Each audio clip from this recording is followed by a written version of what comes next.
আসসালামু আলাইকুম ভিউয়ার্স, আমার কিচেনে আপনাদের সবাইকে স্বাগতম। আমি মিম গাজীপুর থেকে বলছি। আজকে আমি আপনাদের সঙ্গে খুবই হেলদি একটি ফুড শেয়ার করব। ভিডিওটি শুরু থেকে শেষ পর্যন্ত দেখবেন। তো চলুন রেসিপিটি শুরু করা যাক। আমি একটি প্যান নিয়ে নিয়েছি। এটা কিছুটা গরম হলে এর মধ্যে সয়াবিন তেল দিয়ে দিব। তারপর কেটে রাখা কিছু রসুন ভালোভাবে ভেজে নেব। আমি নেড়েচেড়ে কিছুক্ষণ রসুনগুলো ভেজে নেব। একটু হালকা ব্রাউন কালার হলে এর মধ্যে গাজর কুচি দিয়ে দেব। তারপর গাজরগুলো নেড়েচেড়ে ভালোভাবে একটু ভেজে নেব।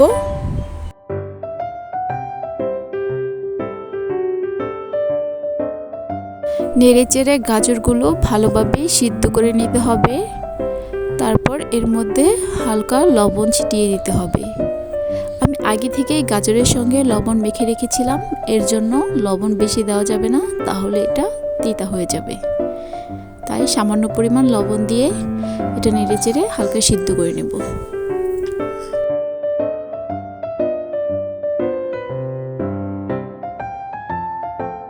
একটু সিদ্ধ হলে এর মধ্যে দুটো ডিম ভেঙে দেব। ডিমগুলো দিয়ে ভালোভাবে নেড়েচেড়ে মিশিয়ে নিব।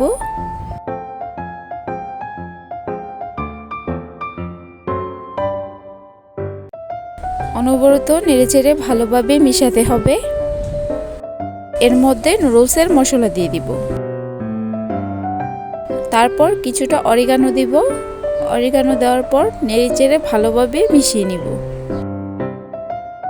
আর কিছুক্ষণ হালকা ভেজে নিব।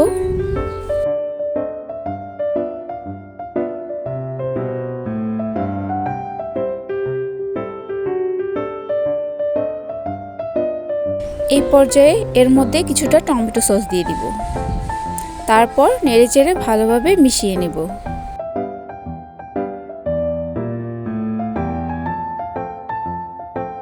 মিশানো হয়ে গিয়েছে। এখন আগে থেকে সিদ্ধ করা নুডলস এর মধ্যে দিয়ে দিব।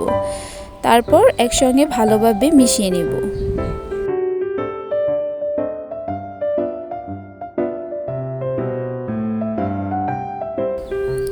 ধীরে ধীরে নেড়েচেড়ে ভালোভাবে মিশাতে হবে।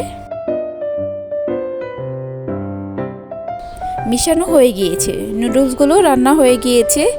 দেখুন এটা দেখতে কতটা লোভনীয় লাগছে। এটা দেখতে যতটা লোভনীয় লাগছে, এটা খেতে অসম্ভব মজা ছিল।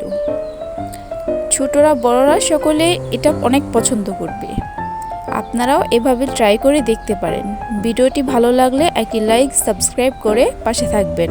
আর যদি ফেসবুক থেকে দেখে থাকেন তাহলে আমার পেজটি একটি লাইক, ফলো করে পাশে থাকবেন। ধন্যবাদ। আসসালামু আলাইকুম।